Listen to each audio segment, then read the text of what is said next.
Terima kasih very much buat teman-teman yang sudah nonton di channel ini. Jangan lupa untuk subscribe, karena subscribe itu gampang banget. Ditunggu ya. 1, 2, 3. Subscribe sekarang.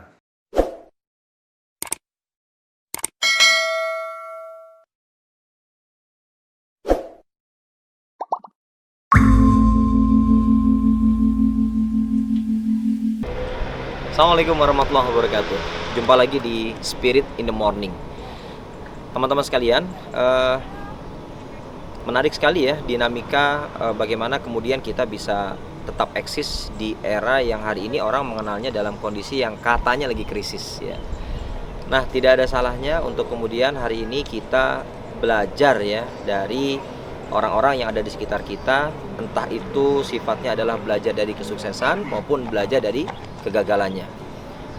Dua ini kalau kita ramu jadi satu ya, itu insya Allah akan menjadi sebuah nutrisi yang akan menguatkan daya pikir kita dan juga menguatkan bahkan mentalitas kita. Ini menjadi penting buat kita.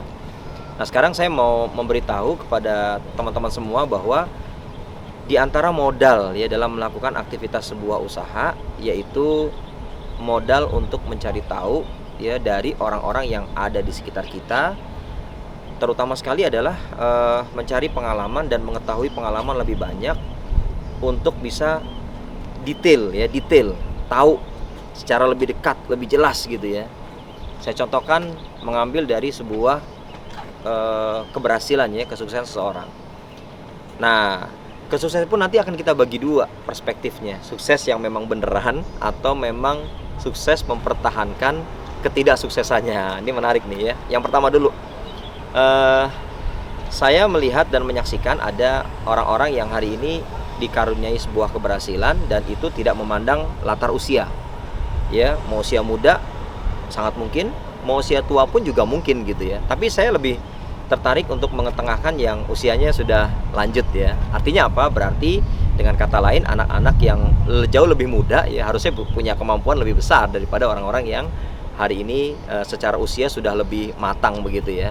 Nah, dalam kehidupan ya, saya menyaksikan ada tuh para ibu-ibu ya yang sangat luar biasa membawa barang dagangannya, menjajakan dagangannya di game block sendiri gitu ya. Lalu kemudian setiap hari keluar dan kemudian juga istiqomah ya, padahal usianya sudah, yang saya sudah tahu langsung ya, sampai 70 tahun gitu. Jadi bukan cuma di game block ya, dia bawa gerobak juga ya, ada yang dibawa dalam bentuk tas gitu ya, lalu dorong gerobak. Dan itu saya jumpai subuh ya, jadi pas saya ke masjid ya, beliau dorong gerobak ya. Lalu kemudian juga ketika saya tanya ya, ibu sudah berapa lama ya, ternyata sudah lama juga gitu ya. Dan menarik, saya tanya punya anak nggak, punya begitu ya. Tapi menarik lagi, kok sudah sampai usia 70 tahun lebih beliau masih melakukan aktivitas yang membutuhkan tenaga gitu. Harusnya kan sudah enggak gitu ya. Nah, teman-teman sekalian, saya bilang ini orang sukses nih, mempertahankan kesungguh-sungguhannya untuk kemudian tetap menghidupi dirinya sekalipun dia sudah punya anak yang besar-besar gitu ya. Lalu kemudian dia tetap berusaha, melakukan aktivitas usaha. Ini keren banget. Jadi di era krisis saja ya dia masih eksis ya. Nah, seharusnya orang-orang yang merasa secara usia jauh lebih muda ya, harusnya dia jauh lebih tangguh dibandingkan para orang tua yang umurnya sudah lanjut begitu ya. Ini satu contoh, masih banyak lagi contohnya. Nah, itu yang pertama. Yang kedua, ini kesuksesan mempertahankan ketidaksuksesannya ya, atau justru mempermanen kefakirannya dalam hidupnya. Nah, teman-teman sekalian, saya contohkan lagi. Ini ada lagi-lagi ibu-ibu nih, ibu-ibu dengan anaknya. Saya lihat dia tekun banget ya, giat banget, bahkan istiqomah gitu ya.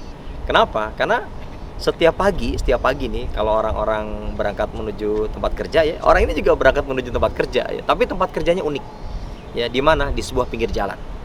Pinggir jalan, dia datang pagi, dia gelar ya bersama dengan anak kecilnya. Lalu kemudian dia taruh tuh ya, ada semacam menandakan diminta sumbangan lah begitu ya. Itu dilakukan bertahun-tahun ya. Dan saya juga memperhatikan secara dekat begitu. Bahkan sampai anaknya yang tadinya kecil sekarang udah besar begitu ya.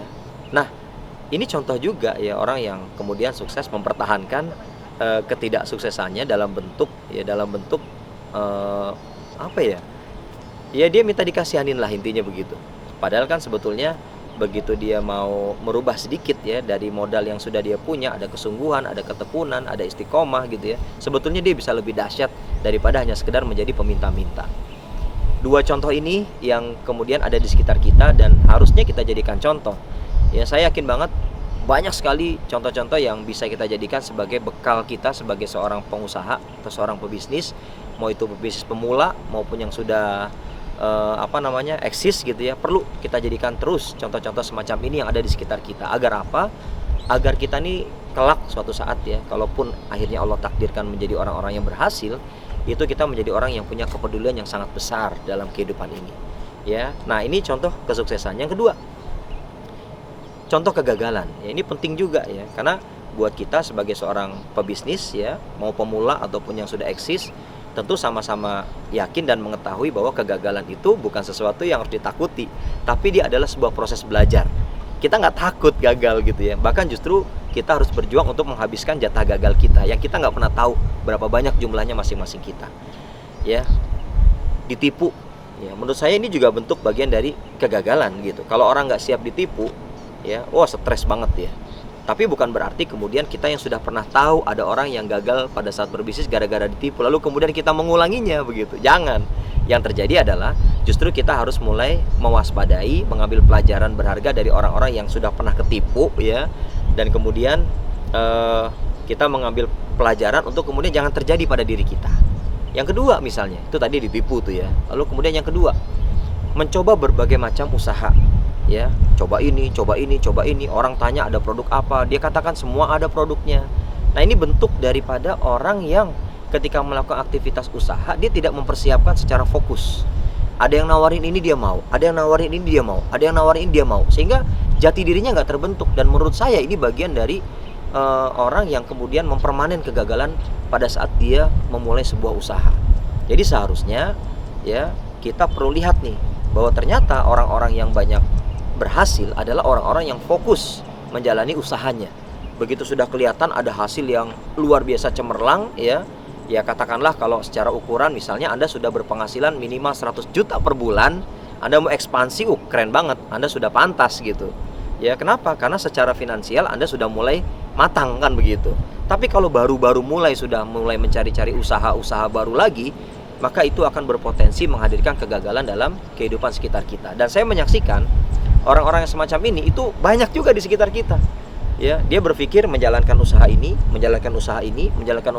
itu tiga-tiganya dapat hasil. Ya, kalaupun dapat itu tidak lebih besar daripada kita menjalankan satu buah usaha lalu kemudian fokus. Nah, ini penting banget teman-teman sekalian. Ya, itu yang kedua. Jadi jangan terlalu bernafsu untuk membuka banyak usaha di awal-awal. Ya, ini juga kegagalan yang saya jumpai ada di sekitar kita. Lalu kemudian yang tidak kalah penting adalah banyak orang yang tidak suka membangun pertemanan. Menurut saya ini bentuk kegagalan juga gitu.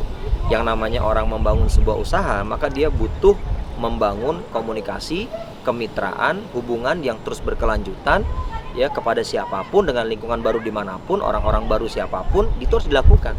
Ya, kegagalan yang kemudian tidak dirasa adalah ya misalnya dia bertanya, kenapa kok omset nggak nambah? Ya, kenapa kemudian aset juga tidak bertambah gitu? Maka salah satu jawabannya adalah dia tidak mampu menata hubungan komunikasi silaturahmi kepada orang-orang yang ada di sekitarnya, bahkan orang-orang baru yang lebih luas.